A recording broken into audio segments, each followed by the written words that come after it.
IELTS রাইটিংয়ে আপনি কখনোই band 6+ পাবেন না যদি একটি ভুল করেন। আপনারা যদি আইএলস রাইটিং টাস্ক 2 ব্যান্ড ডেসক্রিপ্টরে যান, সেখানে ব্যান্ড 7 রোতে দেখবেন লেখা আছে যে আপনি ওভার জেনারেলাইজ করছেন আপনার রাইটিংয়ে। ওভার জেনারেলাইজেশনটা কি? আপনি যদি ওভার জেনারেলাইজেশন করেন আপনার রাইটিংয়ে, আপনি কখনোই একটা স্ট্যান্ডার্ড ব্যান্ড আইএলস রাইটিংয়ে আশা করতে পারবেন না। এবং মজার ব্যাপার, এই ওভার জেনারেলাইজেশনটা করি বলেই আমাদের শিক্ষার্থীরা দেখা যায় স্পেসিফিক্যালি আইএলস রাইটিংয়ে খারাপ করছে। যে রিডিংয়ে ভালো হচ্ছে, লিসেনিংয়ে ভালো হচ্ছে, স্পিকিংয়ে মোটামুটি চলছে, কিন্তু রাইটিংয়ে দেখা যাচ্ছে মানে আপনার অ্যাভারেজ, যে বিলো এক্সপেকটেশন। সো এই ব্যাপারটা নিয়ে আমি একটু আলোচনা করছি। আমার অলরেডি প্রায় 23 মিনিটের আমি একটা ভিডিও করেছি ওভার জেনারেলাইজেশন নিয়ে, যে কোন কোন ওয়ার্ডস বা এক্সপ্রেশনসগুলো একটা রাইটিং বা speaking English language over generalisation করে থাকে। দেন এই ওয়ার্ডস বা ফ্রেজেসগুলোকে আপনি কোন ওয়ার্ডস বা ফ্রেজেস দিয়ে কাউন্টার দিতে পারেন, যেগুলো দিলে আপনার রাইটিং বা স্পিকিংটা যে ইজিলি একটা স্ট্যান্ডার্ড লেভেলে চলে যাবে। আমি মোহাম্মদ নজরুল ইসলাম সাগর, ফিনল্যান্ডে বসে আছি। আজকে আমাদের আলহামদুলিল্লাহ সানি ডে শুরু হয়েছে, সামার শুরু হয়েছে। বসে ভাবলাম আপনাদের সাথে এই তথ্যটা শেয়ার করি। আমি সেই 2003 সাল থেকে আইএলস নিয়ে কাজ করছি, আইএলস মাস্টার ট্রেনার হিসেবে। আমি নতুন করে 2টা ব্যাচ অফার করছি, একটা হলো আইএলস প্রাইভেট ব্যাচ, একটা হলো আইএলস রেগুলার ব্যাচ। আমি আইএলস প্রাইভেট ব্যাচে কিছু স্পেসিফিক আপনাকে বেনিফিটস দিয়ে থাকি। নাম্বার 1, আপনার যতক্ষণে স্কোর না আসে আমি ক্লাসগুলি কন্টিনিউ করাই।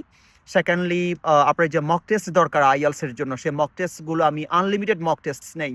আমি যতক্ষণ না মনে করি যে আপনি আইএলস আপনার বাইরে মাস্টার্স করতে আসেন বা ব্যাচেলর করতে আসছেন, ওই জন্য আপনার যে টার্গেটেড ব্যান্ড স্কোর দরকার, সেই যতক্ষণ না ওই আমার মনে হচ্ছে আপনি এই স্কোরটা অ্যাভেল করতে পারবেন না, ততক্ষণ আমি আপনার ক্লাসগুলি কন্টিনিউ করাই। দেন সবচেয়ে যেটা ইম্পর্টেন্ট ফ্যাক্ট ইজ, আমি আমার যারা আইএলস প্রাইভেট ব্যাচের স্টুডেন্টস, তাদের প্রোফাইল দেখে তার ফিনান্সিয়াল স্টেটাস, তার একাডেমিক রেজাল্ট, তার আদার কো-কারিকুলার পারফরমেন্সেস, দেন তার টার্গেটেড কান্ট্রিজগুলো সব মিলিয়ে আমি তাকে তার ফাইলটা নিয়ে আমি তাকে একেবারে খুব ইন্টেন্সিভলি কিছু সাজেশনস, কিছু গাইডলাইন্স দেই, যেগুলি দিয়ে আলহামদুলিল্লাহ অনেকগুলো স্টুডেন্টস দেশের বাইরে অলরেডি চলে গেছে।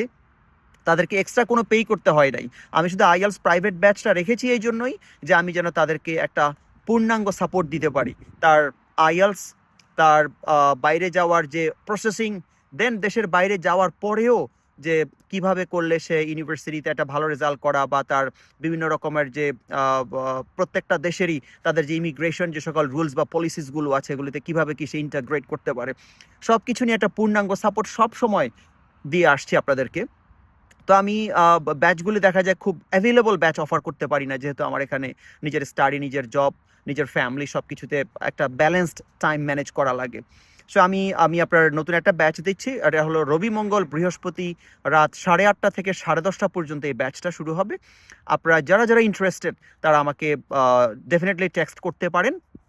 তো যেটা বলছিলাম ওভার জেনারেলাইজেশনটা নিয়ে, ওভার জেনারেলাইজেশন যদি আমি একটা এক্সাম্পল দিই, যেমন আমি বললাম আমরা প্রায় সময় বলি যেমন অল স্টুডেন্টস স্পেন্ড দেয়ার টাইম ওয়াচিং টেলিভিশন নাওয়াডেজ। আজকাল সব স্টুডেন্টরাই তাদের ফ্রি সময়টা টিভি দেখে কাটাচ্ছে, একটা সেন্টেন্স বললাম। দেখুন, আমি এই সেন্টেন্সটা দ্বারা সারা পৃথিবীর সকল স্টুডেন্টসকে আমি একটা জেনারেল ট্রেন্ডে ফেলে দিলাম।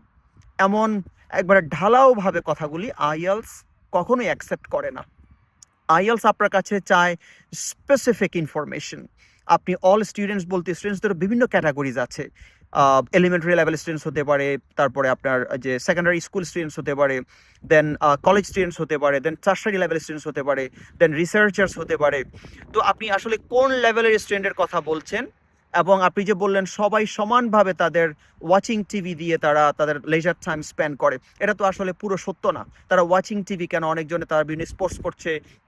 তো মূলত আপনি একবারে অল স্টুডেন্টস না বলে আপনি একটা স্পেসিফিক ক্লাসকে অ্যাড্রেস করেন, যে যে ক্লাসটা সম্পর্কে আপনার আইএলস স্পিকিং এর কোয়েশ্চেন বা আইএলস রাইটিং এর কোয়েশ্চেনে যে শ্রেণীটাকে আপনি মূলত টার্গেট করছেন, সে ক্লাসটাকে স্পেসিফিক করে আপনি একটা এক্সাম্পল বা এক্সপ্লেনেশন দেন। মূলত ওভার জেনারেলাইজেশন হলো আপনি ঢালাওভাবে সত্য মিথ্যা যাচাই না করে একবার জেনারেল ওয়েতে সারা পৃথিবীর সবাইকে একটা কমন শ্রেণীকে আপনি কমন একটা কথা বলে ফেললেন। এটা আইএলসে কখনোই এক্সপেক্ট করে না। আর এটা যদি করেন আপনি কখনোই ব্যান্ড 6+ রাইটিংয়ে বা স্পিকিংয়ে আপনি স্কোর করতে পারবেন না। এই নিয়ে আমি ভিডিওটা করেছি, কিন্তু এখনও ভিডিওটা আপলোড করিনি। আমি ইনশাল্লাহ খুব শীঘ্রই ভিডিওটা আপলোড করে আপনাদেরকে আমি কমেন্টে জানিয়ে দেবো। ভালো থাকবেন, দোয়া করবেন। আসসালামু আলাইকুম।